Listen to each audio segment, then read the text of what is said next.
Olá, olá a todos, sejam bem-vindos na nossa live sobre experiências educacionais na perspectiva da pessoa com baixa visão.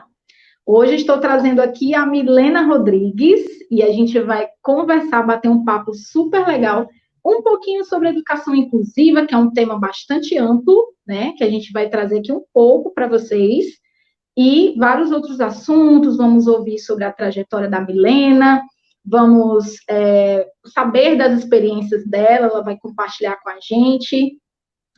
E vai passar também dicas, né, de conteúdos acessíveis, tecnologias que possam servir nesse momento da educação, né, da vida educacional da pessoa com deficiência visual.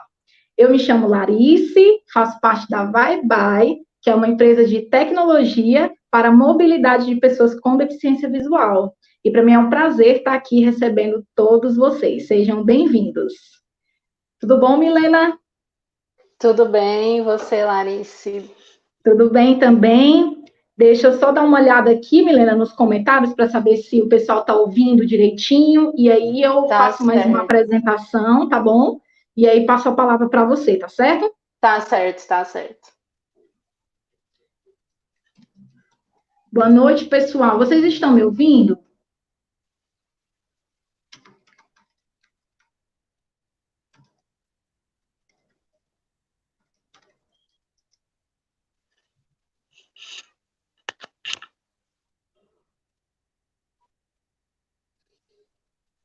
Vamos ver aí se o pessoal está ouvindo. Deixa o seu comentário, tá? Se vocês estiverem ouvindo.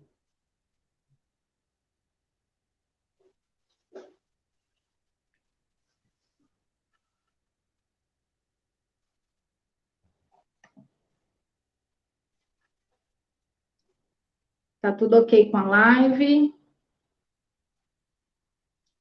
Parece que no inicinho deu uma falhada, mas eu acho que... Foi? Vamos ver. Já tá ok?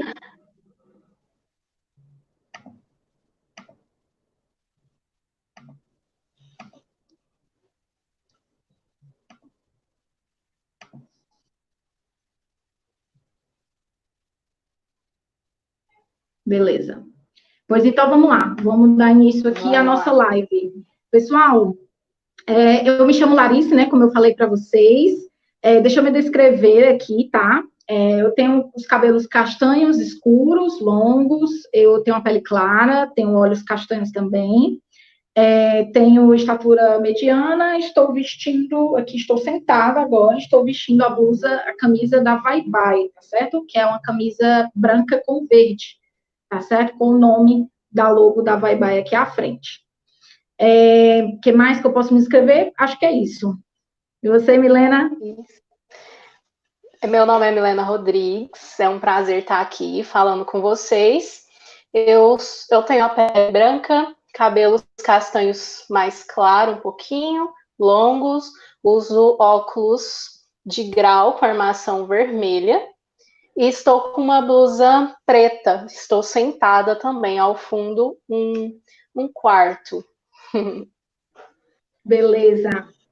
Gente, todo mundo falou lá nos comentários que estão ouvindo, então eu vou dar continuidade.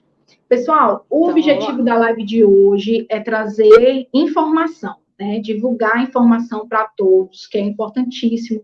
E a gente vai ouvir mais sobre a trajetória da Milena, sobre as experiências delas, as dificuldades, né, os acertos, as conquistas, né, as dificuldades que ela teve, as vitórias nesse momento dela, tanto educacional, da vida estudantil, como também como professora, porque ela foi professora também, atualmente ainda é, mas ela atuou como professora também na rede estadual, né, ela vai contar um pouquinho para a gente, e passou por alguns desafios como educadora também, né, e tem baixa visão. Então, vamos ouvir um pouco mais a Milena, tá? Vamos trazer esse assunto, que é um assunto tão importante, que é sobre educação inclusiva, tá?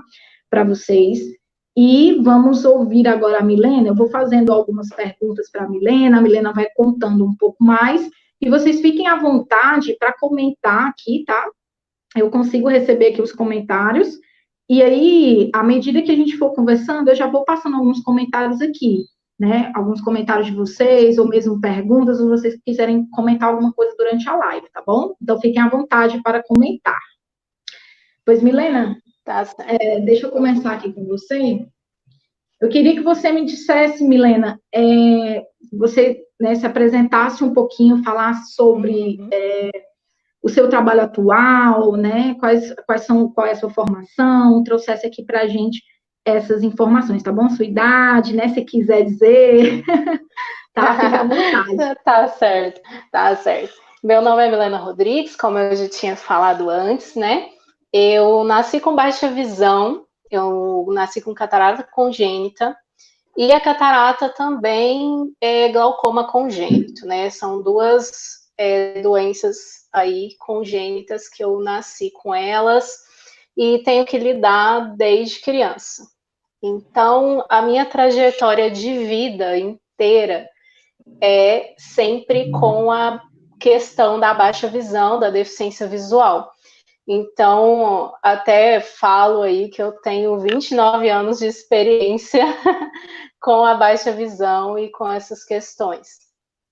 Eu sempre estudei em escola regular e também me formei numa faculdade federal da minha cidade, eu sou de Uberlândia, e formada em História e também fiz mestrado em História.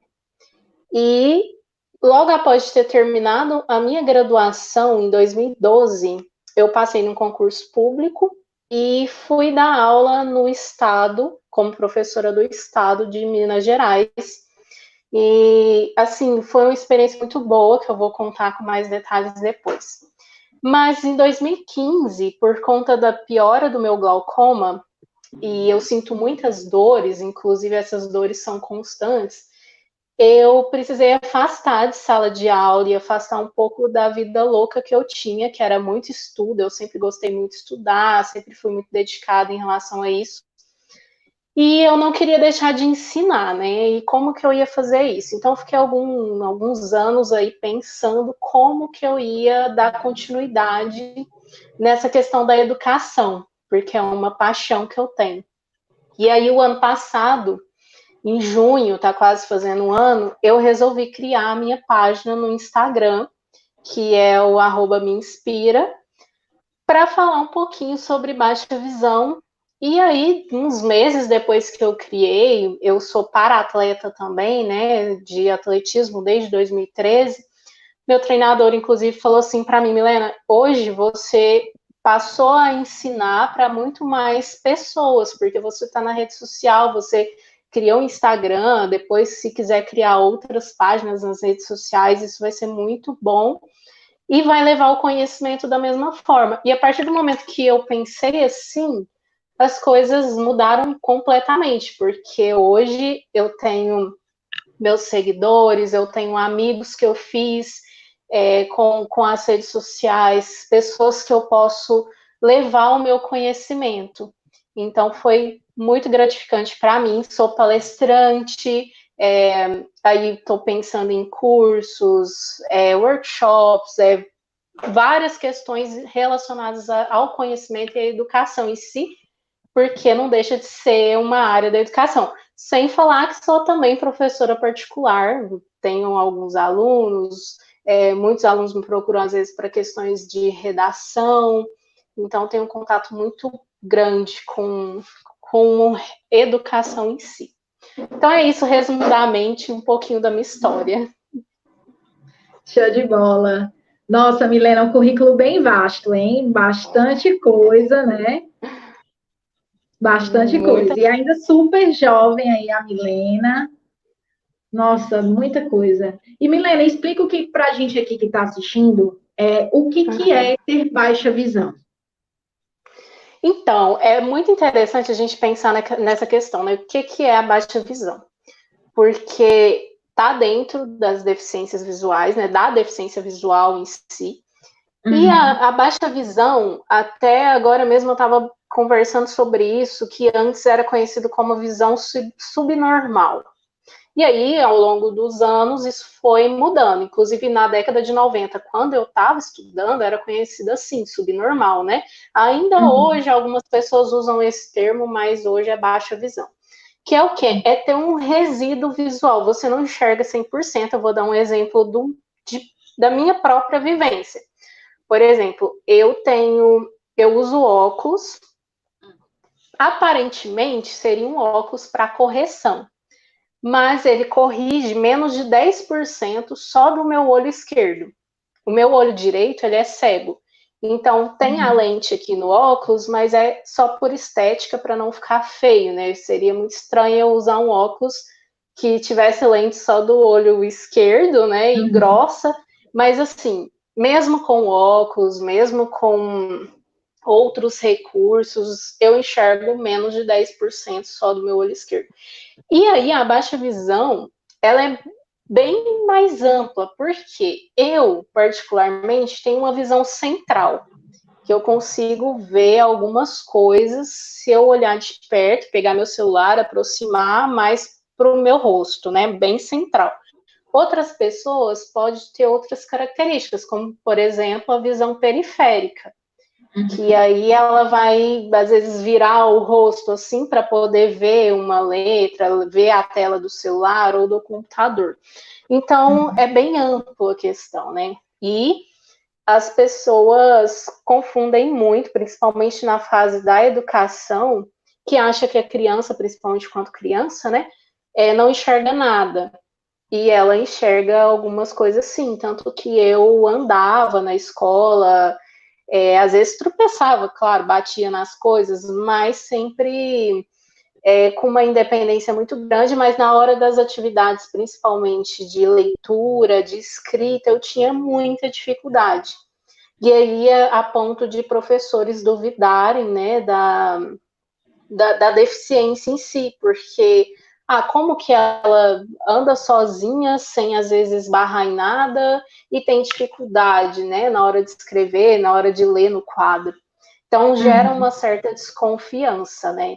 E até pelo fato de eu, por exemplo, não uso a bengala, que é uma coisa importante para a gente falar também, e não uso cão-guia, não uso leitor de tela. Então, assim, as pessoas muitas vezes têm uma desconfiança. Será que realmente ela tem baixa visão? Não só para mim, mas para outras pessoas que têm também. Então, é essa basicamente a diferença entre uma pessoa que tem deficiência visual total e uma pessoa que tem deficiência visual residual, que eu chamo, né, que é a baixa visão. E tem os graus também, né, Milena? Porque no caso você não utiliza a bengala, mas tem muita gente com baixa visão que utiliza, né? Então isso vai depender de como que é a necessidade, né, de cada pessoa. Não é isso? Exatamente, exatamente. E é bom a gente citar que a bengala usada pelo baixa visão é a bengala verde, né? Que já está aí, tem um movimento em relação a isso, para aumentar, para as pessoas diferenciarem, né? E é isso. Tem pessoas com baixa visão que vão ter muitas dificuldades, assim. Eu falo que, para mim, foi uma questão fácil, entre aspas, porque não é tão fácil assim, mas entre aspas, é porque eu nasci. Então, quando você nasce com a baixa visão, fica um pouco mais fácil para você adaptar algumas coisas. E quando você adquire, aí eu já conversei com pessoas que adquiriram depois de certa idade, às vezes tiveram uma educação regular, né, tudo certinho, e depois tiveram que adaptar muitas coisas. Então elas sentem um pouco mais de dificuldade, porque vão aprender a usar outros sentidos, né? Eu desde criança tive que usar muito a minha audição, então ela já é desenvolvida, né? Aí quando você fala de alguém que adquiriu, ela vai ter que reaprender, então ela vai aprender a usar a audição, o tato, né? Outros sentidos para poder, entre aspas, também substituir a visão. E Milena, você foi diagnosticada, né, que tinha ali a baixa visão, no caso, seus pais detectaram isso, e você tinha quantos anos? Eu tinha 2 meses de vida. Foi logo no início, foi bem quando eu nasci mesmo, porque foi até uma história bem engraçada, porque quando eu nasci com o olho mais claro, e da minha família não tinha tantos olhos clarinhos assim, né? Uhum. E aí, minha mãe mesmo gerou uma desconfiança na minha mãe. Nossa, mas perguntou pro pediatra, o pediatra falou, não, é normal. E aí eu fui para casa. E aí eu assustava muito com, minha mãe conta, né? Eu assustava muito com luz, com flash de fotos ali, de máquina fotográfica. E aí eles começaram a desconfiar que tinha alguma coisa. E aí foi ao oftalmo e descobriram a catarata. Aí com 2 meses eu já fiz a minha primeira cirurgia de catarata, que aí já tinha passado um pouco da hora e também já nem resolvia fazer tanto, mas resolveu um pouco, fiz a cirurgia e mesmo assim fiquei com a baixa visão. E logo depois desenvolvi o glaucoma congênito também, que o glaucoma, para quem não sabe, é a pressão ocular alta, né? Não tem nada a ver com a pressão arterial, mas a ocular. Então, e é uma doença que é irreversível. Se você chegar a perder a visão, não tem reversão. E no meu caso, que já está crônico, já está bem avançado, gera dor também. Então, foi esse o meu diagnóstico. Certo. O comentário aqui do Apolo, vou trazer ele aqui, que ele comenta sobre isso agora, tá? Deixa eu ler aqui o comentário dele. Tem uma dúvida, o Apolo fala, né, que ele tem uma dúvida. Eu sou PCD baixa visão, na patologia catarata congênita, mas não uso óculos. E ele gostaria de saber, Milena, se você usa por conta do glaucoma. Não, porque a catarata e o glaucoma são as doenças, vamos colocar assim, principais. Mas eu tenho outras coisinhas, tipo miopia, é um monte de coisa junto. Então, por isso que o meu óculos resolve um pouco. Mas não é igual eu falei, né? Não é 100%. E algumas coisas, para mim, resolve também, como lupa, textos mais ampliados, algumas coisinhas assim. Mas é porque essas duas doenças é a que gerou a baixa visão, mas eu tenho outras coisas juntas. Por isso que o meu óculos ainda resolve um pouco. Entendi. Beleza, então, Milena. E, Milena, me conta um pouco, conta aqui pra gente que está assistindo, um pouco sobre a sua trajetória, né? Eu gostaria que você falasse com foco, né, na educação, tanto na sua vida escolar, como também como foi, né, quanto educadora. Mas pode ir falando como que foi sua trajetória e todos os pontos importantes aí que contribuíram para a mesma, tá bom? Tá certo, vamos lá. Como eu falei antes, sempre estudei em escolas regulares e do governo. Então, eu tive um privilégio muito grande, que foi ter uma prima da mesma idade. Na verdade, nós somos 4 primas, e que nasceram no ano de 90, entre setembro e dezembro. Então, durante a minha trajetória escolar até o ensino médio, eu tive o privilégio de sempre ter alguma delas comigo, e principalmente a Poliana, que sempre esteve comigo literalmente. Inclusive, quando eu fui fazer faculdade, eu fui fazer história, ela foi fazer letras. E então, no início, para essa descoberta, né, da baixa visão na criança é um pouco complicada, porque não tem como saber o que vai dar certo, o que vai dar errado em termos de tecnologia assistiva, né? Na época não se falava nisso. Na época era o máximo o braille, o texto ampliado, algumas coisas assim. Algumas lupas também, que muito caras na época, mas eu tive que aprender. Então, e os meus pais também. Então, eu estudei de início em escola municipal, que é uma escola, foi muito bom, assim, meu período lá, apesar de meus pais tiveram um problema nessa escola, que foi com uma professora que falava que eu atrasava a aula. Isso logo no início do ano letivo, né? Quando meus pais comunicaram que eu tinha baixa visão, ela falou isso para os meus pais. E aí, por fim, minha mãe eu consegui estudar nessa turma. Eu não lembro na época se eu mudei de turma, mas se eu mudei, a minha prima foi comigo, porque ela, assim, muito companheira sempre. E a mãe dela também sempre muito presente, né? E aí essa escola foi interessante porque o ensino municipal, aqui na época, na década de 90, já tinha uma preocupação com alunos com deficiência. Então, eu tinha aulas extra na escola, eu tinha o que eles chamavam na época de ensino alternativo. E no ensino alternativo, eu descobri algumas coisas, como que eu ia aprender matemática, né, ali o básico, como que ia ser a leitura, e fora isso, os meus pais também sempre acompanhavam nessa questão. Já no ensino médio, que aí foi um pouquinho mais complicado, porque eu fui para uma escola estadual, e a escola estadual, infelizmente, ela não tem tantos recursos assim. E aí foi na época que meus pais optaram por me colocar em cursinhos fora de sala, fora do ensino regular também. Então, eu estudava em escola pública de manhã, à tarde eu ia para cursinhos, inclusive fiz o curso de inglês também nessa época. O meu curso de inglês, a experiência não foi tão boa.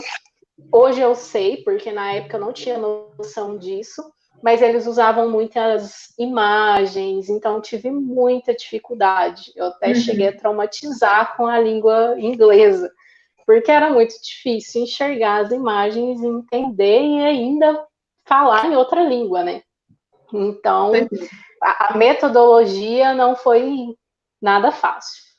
E aí, quando eu fiz 17 anos, eu fiz o vestibular convencional, não se falava em cotas também, e passei no curso de História, que era o curso que eu queria. Antes disso, eu fui na faculdade, conheci alguns cursos também, porque eu sempre gostei muito da área de humanas, queria conhecer. Então, eu optei por fazer História. E na faculdade, a Faculdade Federal, aqui tem uma estrutura muito boa.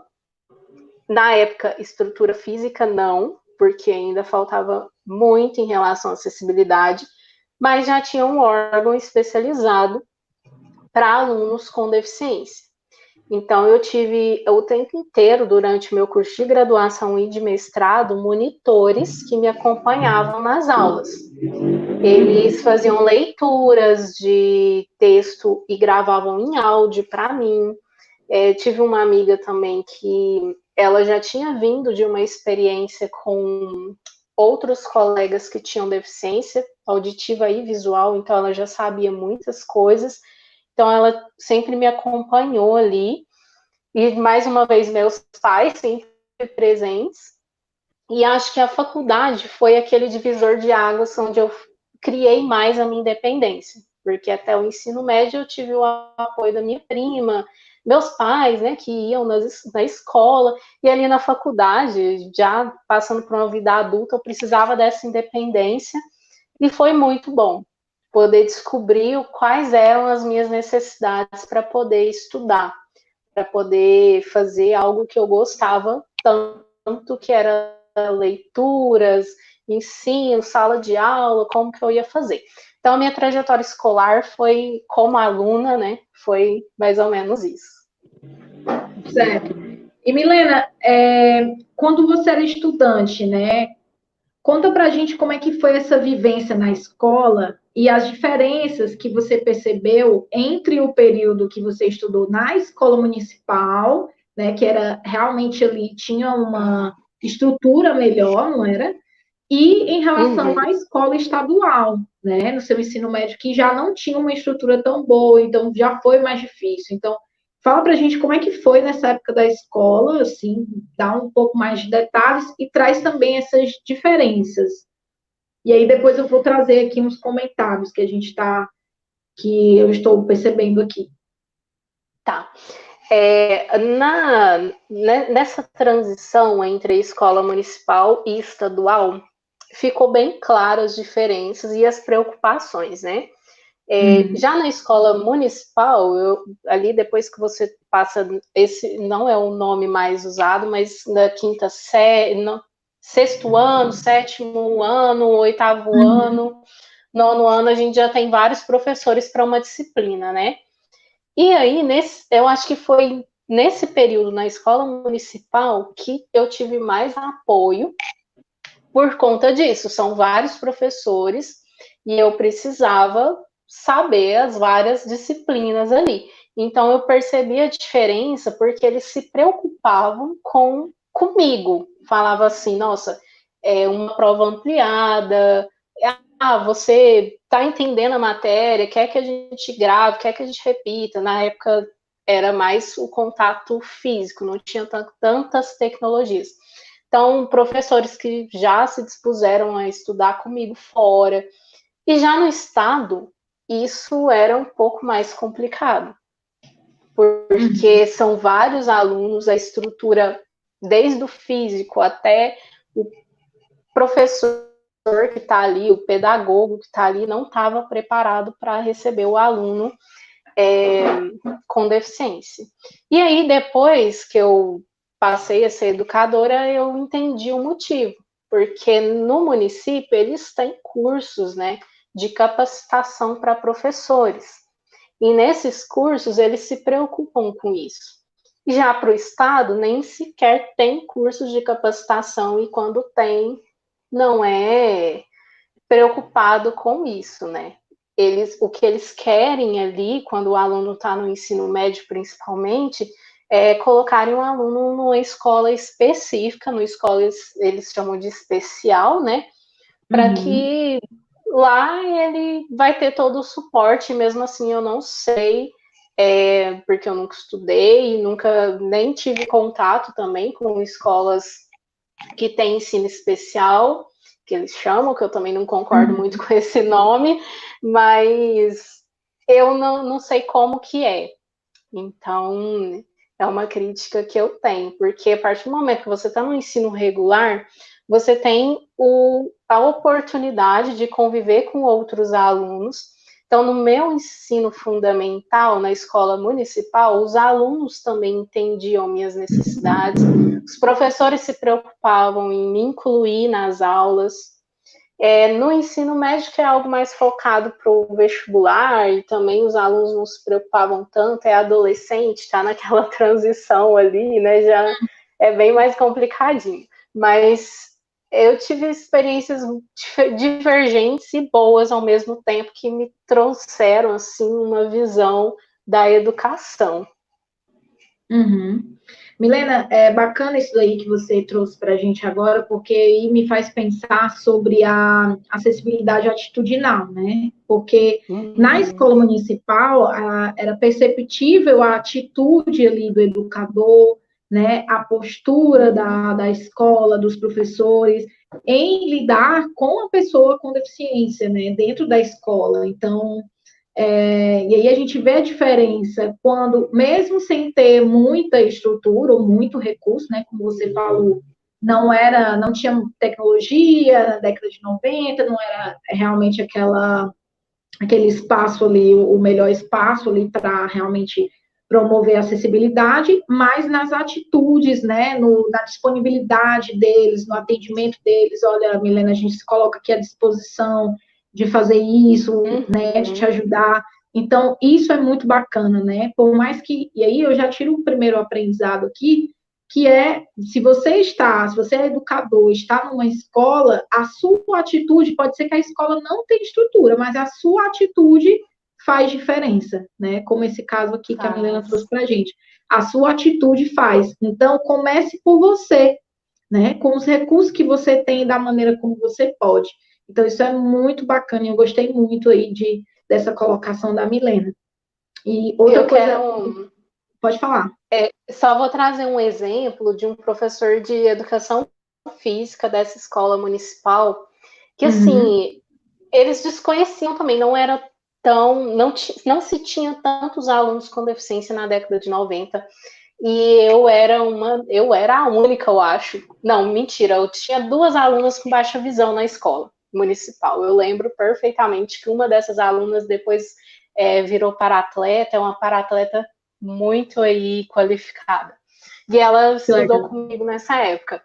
E aí, esse professor de educação física, ele não tinha uma bola com guiso, que é aquele sininho, mas ele deixava a gente fazer educação física.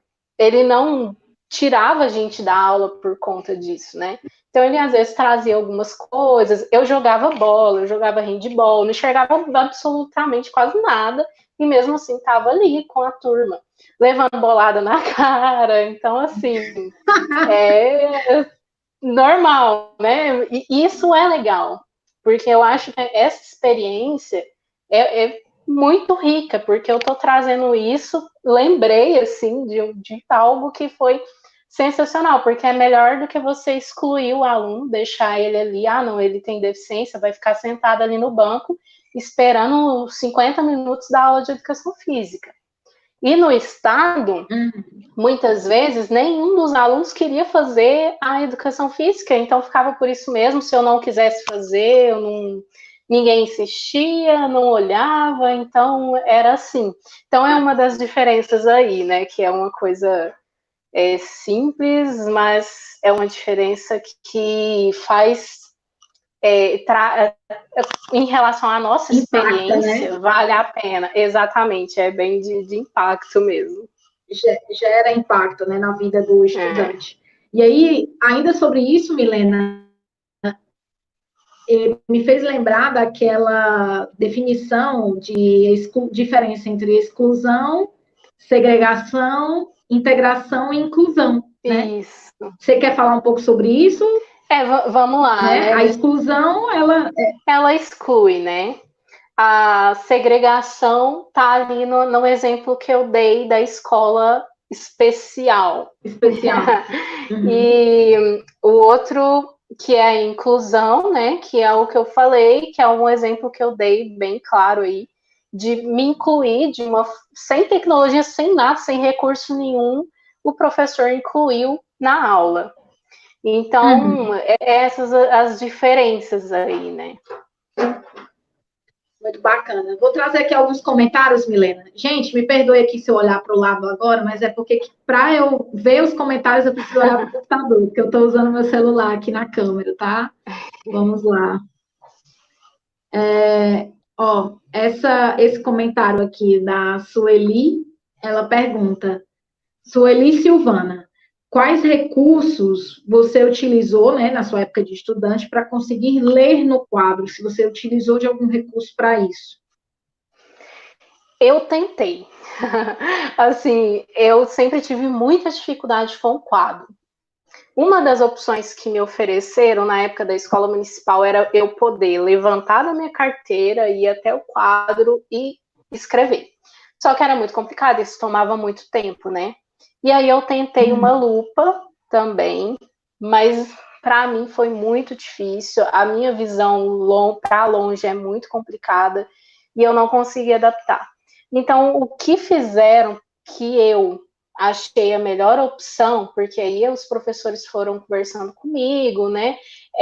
Eu sempre copiava a matéria do caderno de alguém, ou então o próprio professor me liberava para copiar do dele. Então, ele às vezes trazia para mim, eu vou passar isso aqui, então se você quiser ir copiando enquanto eu estou ali, e aí a gente fazia isso, essa dinâmica na aula. Para mim foi a melhor forma. Milena, perdão, para mim cortou um pouco o teu áudio. Pode repetir? Sim. Vamos lá. O que o professor... Milena, tu consegue repetir que cortou um pouquinho o teu áudio? Tá cortando ainda? Voltou? Cortou um pouquinho para mim agora, mas já voltou. Não, então vamos lá, vou repetir aqui.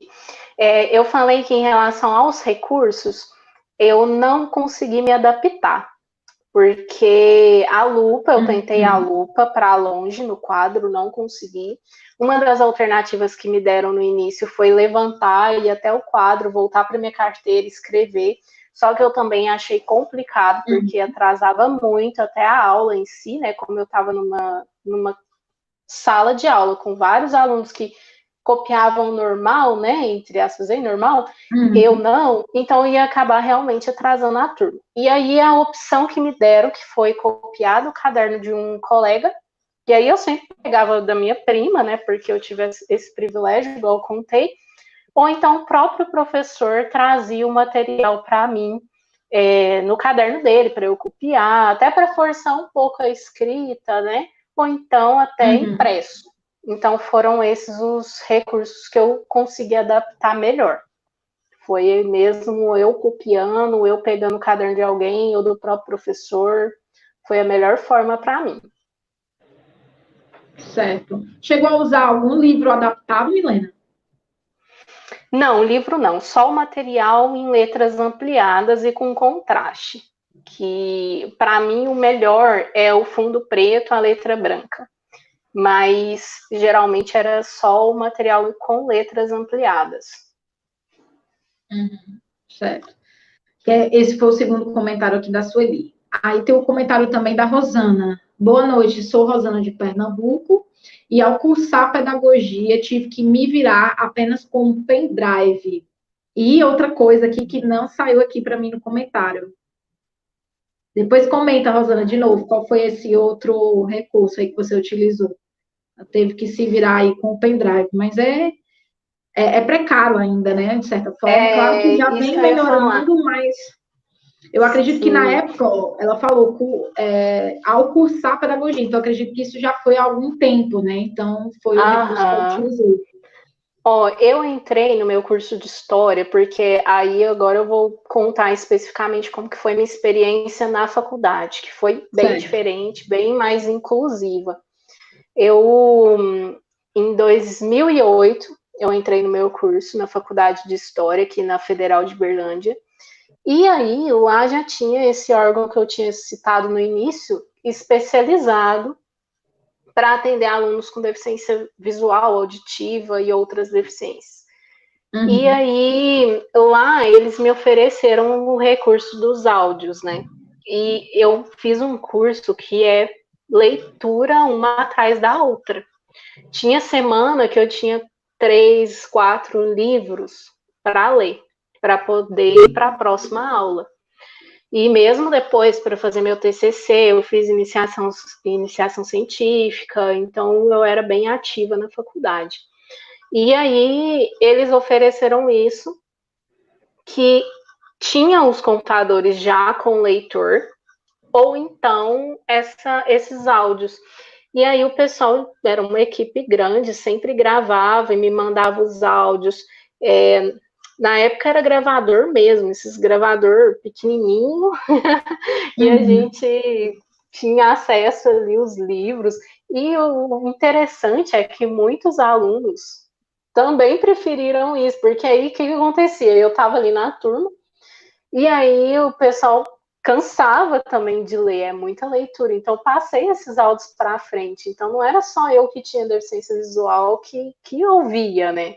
Tinha outras Uhum. pessoas ali que também preferiam, assim.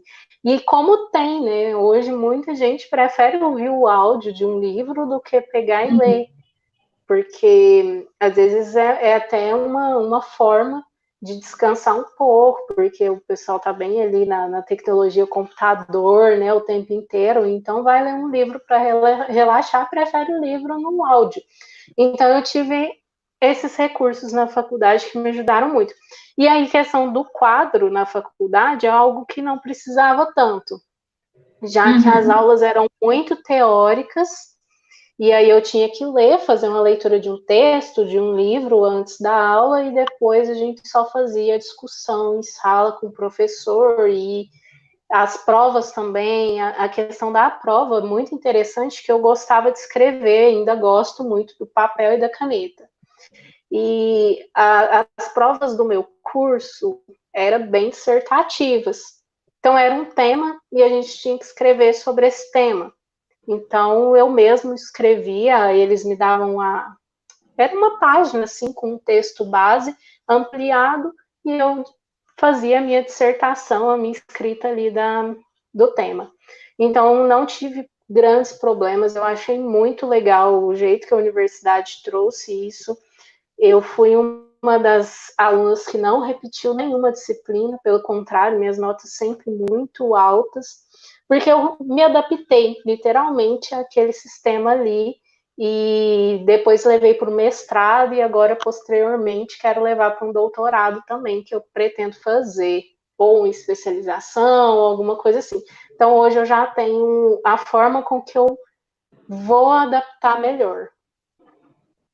Beleza, Milena. E aí o comentário aqui da Sueli, além das pessoas, né, o que mais para você foi fundamental para se desenvolver na escola e também na vida profissional, né? Ou seja, além das pessoas que você mencionou, que foi importante nesse momento, o que mais que foi? Sim. E aí, com essa sua última fala, eu diria que esses recursos em áudio, né, em alguns momentos você conseguia ter ali provas e materiais ampliados, né? Então, eu já diria aí 2 recursos, se tiver mais alguma coisa, você pode acrescentar. Sim, eu acho que esses dois, para mim, foram fundamentais. E pessoas, né, igual esse aí não tem como fugir. Eu acho que quando a gente tá em uma turma, principalmente em universidade, isso é muito presente.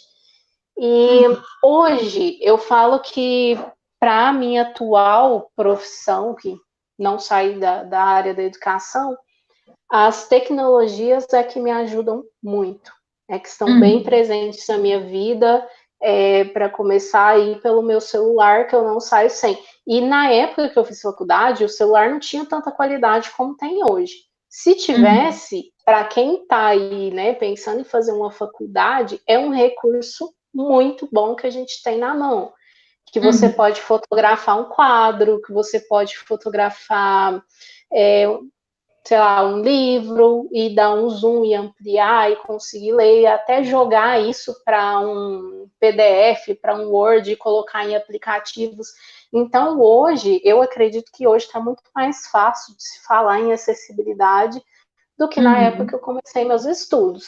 Então, é isso que me faz querer ir além, né? Querer aprender esses novos recursos, querer levar isso para outras pessoas. Então, não pretendo sair dessa área aí de levar conhecimento para as pessoas. Com certeza. E Milena, conta um pouco para a gente agora como que foi suas experiências como educadora, né? Você chegou a trabalhar, não foi, concurso público para ensinar na escola estadual, não foi? Como é que foi esse período para você, né? E aí conta os desafios, né? O que você encontrou aí ao longo da sua trajetória. Isso, eu formei em 2012, o concurso que eu fiz foi em 2011. Em 2013 eles me chamaram, então deu tudo certo. Eu efetivei no meu cargo, tinha 16 aulas e tinha algumas aulas em escolas particulares também. Eu dei aula para EJA, dei aulas também particulares, mas acho que a minha experiência, assim, que eu tive mais dificuldades e que tive que mais me adaptar foi na escola estadual. A começar porque na minha educação eu já tive problema, né, no estado, agora não ia ser diferente enquanto educadora. Então, a escola que eu fui lecionar não tinha estrutura física acessível nenhuma. Era tudo escadas, eu tive que subir, assim, para chegar nas salas de aula, eu sempre dei aula para ensino médio, que é para adolescente. E terceiro ano do ensino médio, segundo ano do ensino médio. Então, para subir para as salas, eu tinha que ir por uma escada que era super escura, não tinha acessibilidade nenhuma, mas eu fiz ali todo o reconhecimento da escola e quis me virar literalmente para poder dar aula. O que eu fazia? Na época o celular já estava bem mais em uso, então eu já tinha um celular melhor, já tinha um computador, um netbook, um notebook, e aí eu montava as minhas aulas, todas em Word, e jogava para PDF ali, e aí dava um zoom na tela do celular, conseguia passar no quadro. Na escrita, eu nunca tive dificuldade, nem com questão de escrever torto, nada disso, porque eu criei uma noção, assim, de espaço. E lá já era um quadro de pincel, não era giz, que facilitava também. Porque aí eu usava um pincel preto ou um pincel azul e conseguia passar a matéria para os meus alunos. A minha relação com os alunos, muito boa, porque assim, eles quase não percebiam a deficiência, né, a baixa Você visão. chegou a sofrer, Milena, algum tipo de preconceito por parte dos alunos, algo assim desse tipo? Nada. Pelo contrário, meus alunos me respeitavam muito. E eu Legal. nunca precisei falar assim, sabe? Não, eu tenho baixa visão, nunca, não falei nada, eles me respeitavam. Às vezes um ou outro perguntava, né? Geralmente quem pergunta é que tem alguma pessoa próxima que também enxerga pouco, e aí eles veem a forma que a gente está olhando. E aí eu, quando perguntava, eu contava tranquilo. E aí, muita das questões que vêm para mim, quando eu falo que eu dei aula, né, com baixa visão, é como que eu fazia para aplicar provas. E é como eu já citei aqui, eu tenho uma audição muito boa. Então, eu sabia que o aluno estava colando, eu sabia o que eles estavam aprontando. A gente tem uma sensibilidade muito grande, então não dava para passar a perna.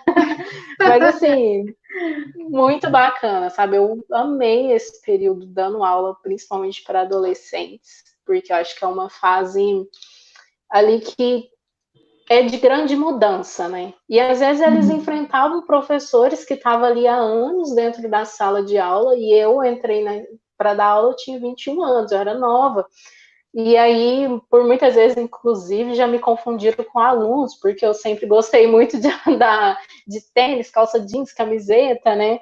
E aí, às vezes, eu chegava para dar aula, o pessoal queria que eu sentasse para poder assistir a aula, mas não, eu era professora. E aí, foi assim, muito bom, foi incrível poder ter essa experiência. E se não fosse a questão da saúde mesmo, com certeza hoje eu queria estar numa sala cheia, porque é gratificante e também desafiador para a gente. Em relação às correções, Milena, o Apolo está perguntando aqui nos comentários, ó, o que ele está dizendo, deixa eu ler. Ah, tá. Curiosidade, como que você fazia para fazer as correções das provas que você aplicava? Então, no estado, a gente tem um padrão de prova. E aí, geralmente, era de marcar, né? Então, assim, já no início, quando eu comecei a dar aula, já tinha aquela questão de gabarito. Então, era mais fácil. Eu quase não tinha questões abertas, apesar de que gostava de passar questões mais dissertativas para os meus alunos e fazia questão de ler também. E aí, quando eu não entendia, eu fazia isso. Eu tirava foto, dava um zoom ou usava uma lupa que eu tenho e aí conseguia fazer a leitura e correção. Inclusive, sempre gostei também dessa parte de redação. Forçava bastante meus alunos a escreverem, porque eu acho fundamental, principalmente quando você está numa disciplina que é humanas, que é história. Então, era assim que eu me virava. E o que eu acho mais complicado quando você fala em dar aula com baixa visão é o diário, que é onde você lança as notas, onde você tem que fazer um plano ali de aula, porque ele, infelizmente, até quando eu saí, não era acessível, não tinha como colocar nenhum sistema para você usar com lupa, com algo ampliado, sabe? Porque era Excel, nossa, era muito difícil.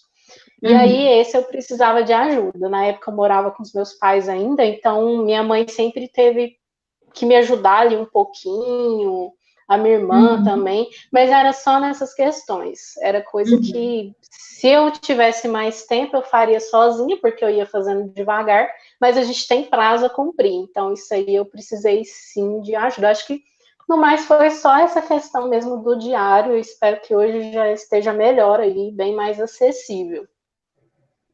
Beleza, Milena. E quais são as dicas, orientações que você deixa para uma educação mais inclusiva, né, dentro das escolas, o que pode ser implementado, né, de forma mais imediata, tanto por parte das escolas, como também o que os professores podem trazer para os alunos, né? Comenta um pouco sobre isso, Milena. Eu acho que o primeiro passo é a gente conhecer o aluno que tem alguma deficiência e ver qual que é as necessidades dele. Quando a gente fala de criança, você tem que fazer alguns testes, né? Você tem que testar uma letra, um contraste, uma tecnologia ali que ele vai adaptar. E quando está mais para a fase adulta, adolescente, ele já tem uma consciência melhor das necessidades. Então, acho que uma dica que eu deixo de imediato é isso. É você observar como que é seu aluno, qual que é a dificuldade dele, principalmente quando a gente está falando aqui de baixa visão, de deficiência visual.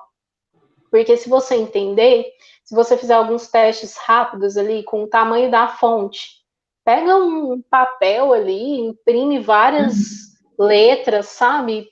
Palavras de tamanhos diferentes, com letra diferente, contraste diferente, e aí você vai entendendo de forma mais rápida como que esse aluno vai adaptar. E aí, hoje, o que eu sugiro é tecnologia o tempo inteiro, né? Eu, por exemplo, eu uso um aplicativo para leitura que eu gosto muito, porque eu uso mais o meu celular do que o notebook. Eu, por incrível que pareça, o celular é menor, só que como eu tenho ele na minha mão, eu consigo aproximar mais de mim. Então, isso é uma percepção também que você, enquanto professor, pode ter com o seu aluno. E aí eu uso um aplicativo que eu jogo os meus textos em PDF ou Word e ele lê para mim. Inclusive, eu fiz um vídeo sobre esse aplicativo. Outras tecnologias também que a gente pode estar usando na sala de aula para poder o aluno se adaptar melhor. Beleza, Milena. Já que você está falando sobre isso, vamos falar um pouquinho sobre como que está, né, nesses dias de hoje, nesse momento de isolamento social, né, onde as escolas e os professores ainda estão enfrentando desafios, né, do ensino online. E aí eu queria que você trouxesse aqui alguns exemplos de recursos de acessibilidade que não podem faltar nesse momento, né, tanto para quem fornece como para quem consome. Eu acho que nesse período onde as aulas estão sendo online, né, sempre aí por computador, celular, eu acho que é muito interessante.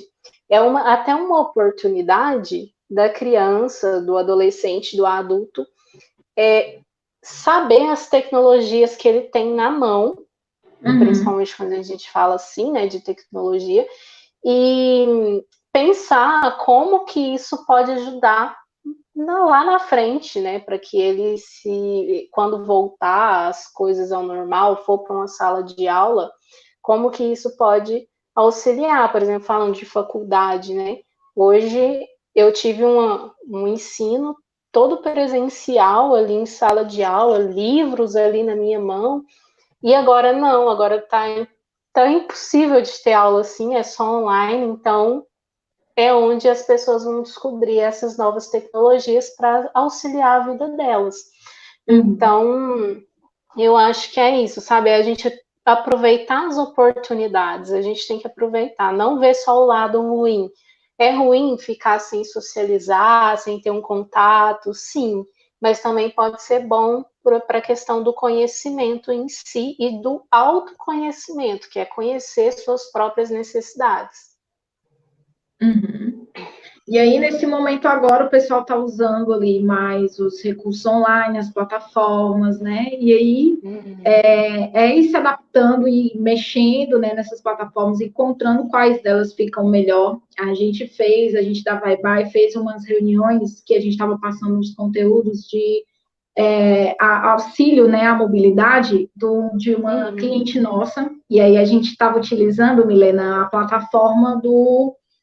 Qual foi a plataforma? Foi o Google Meet. A gente tentou primeiro ir para o Google Meet, só que não era muito acessível, não estava muito acessível.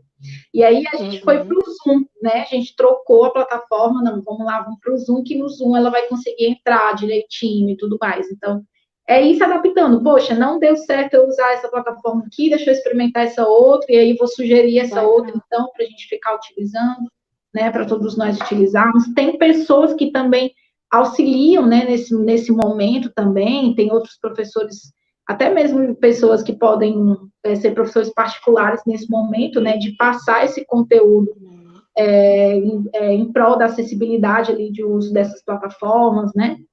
Então, existem aí alguns recursos, sim. Como você falou, acho que o principal deles é o celular, né, bastante utilizado, né? Eu, pelo menos, não saio sem celular e eu acho assim que é um aparelho que hoje é fundamental na vida das pessoas. Acho que de todo mundo e principalmente para quem tem alguma deficiência visual, igual eu falei, eu uso muito tiro bastante fotos de tudo, então preciso de um celular com a câmera melhor, e aí essas coisas a gente vai aprendendo também. E é bom, eu também uso, eu já usei todos esses aplicativos, todas essas plataformas para fazer reunião, para conversar com as pessoas, para falar de acessibilidade, de inclusão, então está sendo bom para mim também, que estou aprendendo várias coisas novas que eu quero levar isso para depois que acabar, mesmo tendo contato físico, a gente precisa levar para depois, sim. É isso aí, Milena. Milena, nosso tempo passou voando, a gente só tem mais uns quase 5 minutinhos aí para a gente encerrar a live, e eu queria que você comentasse para a gente um último tópico, falando sobre quais foram os últimos conteúdos educacionais acessíveis que você teve acesso aí nesse período de quarentena, né? Quais foram os últimos conteúdos que você acessou e que você recomenda aqui para o pessoal que está assistindo? Não, tá certo. Eu vou falar aqui bem rapidinho de cada coisinha que eu. Porque, assim, eu sou uma pessoa que gosta muito de conhecimento, então sempre estou atrás disso. Eu recebi aqui de uma colega um livro muito interessante que chama Missy, uma história de amor, então eu quero indicar para crianças, principalmente, que ele tem libras, ele tem braille, tem audiodescrição, é um livro muito bonitinho, e também, nos últimos dias, eu fiz o curso do Ricardo Shimozakai, que é meu parceiro de trabalho, que também super recomendo, que é sobre acessibilidade e inclusão, e a gente está junto no projeto Autonomia, e também li um e-book do pessoal do coletivo Ellen Keller sobre violência contra a mulher, que agora em época de pandemia, né, aumentou a violência e é específico, infelizmente, é específico em relação à mulher com deficiência. E assisti um documentário que também está disponível em Libras e tem audiodescrição dele, que é sobre a mesma temática, violência contra a mulher. E estou, assim, consumindo muito sobre questões de acessibilidade, de inclusão, eu acho super importante a gente tratar desses assuntos. Milena, finaliza falando do projeto Autonomia. Vamos lá. O projeto Autonomia, assim, surgiu no final do ano passado. Eu e o Ricardo começou a ter um contato que via internet mesmo, Instagram, ele é de São Paulo, e a gente veio conversando bastante sobre trabalho. Em março, eu estive no Encontro Nacional de Pessoas Cegas e com Baixa Visão lá em São Paulo, e ele também, e a gente resolveu efetivar esse projeto. Que é o quê, né? A gente tá trazendo aí questões, a gente vai depois pensar em palestras, cursos. O curso do Ricardo, nossa, vale super a pena, tem muita coisa legal lá. E a gente vai trazer mais coisas para trazer sobre uma acessibilidade funcional. O que funciona? A gente está fugindo um pouquinho das leis, das normas, mas, claro, não deixando elas de lado, mas para a gente entender as necessidades das pessoas com deficiência. E a gente vai ampliar isso, não é só a deficiência física, ele é deficiente física, eu sou deficiente visual, então não é só nossas deficiências específicas, mas todas, né? Então eu acho que é um projeto super bacana, que está no começo, espero que só cresça e que está trazendo bons frutos para a gente conhecendo outras pessoas. Esse diálogo é muito importante, né? A gente quer trazer isso mesmo, dialogar com outras pessoas para trazer para as questões de acessibilidade e inclusão. Beleza, Milena.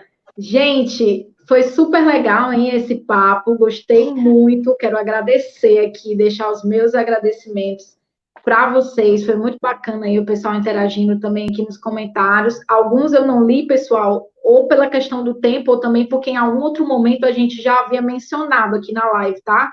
Então, se houve alguma pergunta que ficou sem resposta, era porque em algum momento a gente já havia dito, aí qualquer coisa, dá uma olhada novamente, volta um pouquinho para assistir aí a parte que acabou perdendo a informação, tá? Mas é por conta mais do tempo mesmo, tá bom? Então, Queria deixar aqui os meus agradecimentos, quero agradecer a todos. A Tereza está falando, Milena e Larice, parabéns. Sueli Silvana também, obrigado, Larice, obrigado, Milena. Apolo, obrigado, Milena, parabéns. Então, o pessoal aqui está mandando também, está agradecendo e está deixando os parabéns. A gente que agradece, tá? Que vocês participaram, a gente que agradece que vocês assistiram aqui a nossa live. E quero deixar agradecimento aí para o pessoal da minha equipe, da Vai Vai, para o meu testador aí da live, que é o Thiago. Deixar aqui um agradecimento para todo mundo, tá? Que assistiu. Milena, deixa eu ler aqui um comentáriozinho lá do começo, peraí, acho que é a sua mãe, ó. Boa noite, Sandra Regina, é sua mãe? É minha mãe, Boa noite, aqui, Sandra, não, é mãe dessa princesa. Vocês são maravilhosos. Ela está falando aqui, ela disse que a vovó está assistindo, viu? Ah, que legal. Bom, gente, eu quero deixar os meus agradecimentos aí para vocês. Milena, se você quiser agradecer também, fica à vontade. Eu quero, só antes de abrir para a Milena, gente, se vocês quiserem saber mais sobre a Vai Vai, o que a Vai Vai faz, qual que é o produto que a gente trabalha, que é o Vibe Sense, vai lá no nosso site, tá na descrição aqui da live, tá? www.vaibai.com.br. Vai Vai se escreve VIBEYE, tá bom? YE, né? Que é para Fortaleza, né? Que eu sou de Fortaleza, e aí talvez para Milena, né, Milena? Tu fala E ou fala E? Fala E, né? Pronto. Então, E para Milena, para Larissa aqui, tá? Então, é VIBEYE, tá bom?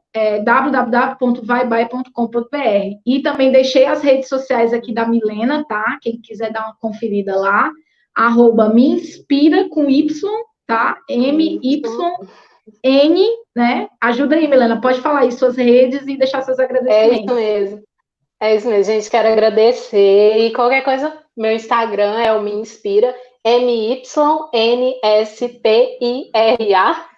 É complicadinho assim mesmo, mas é isso. Quero agradecer a oportunidade de estar podendo falar um pouquinho das minhas experiências.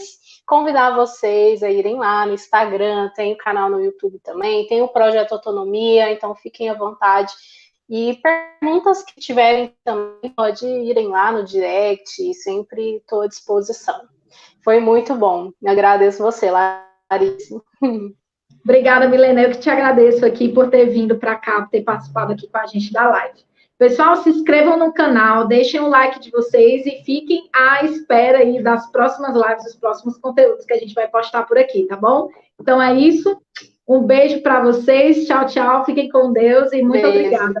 E os contatos nossos aí, site, redes sociais, tá tudo aí embaixo aí na descrição, tá bom? Tchau, Milena. Obrigada. Beijo. Tchau, beijo. Com Deus. Tchau, tchau.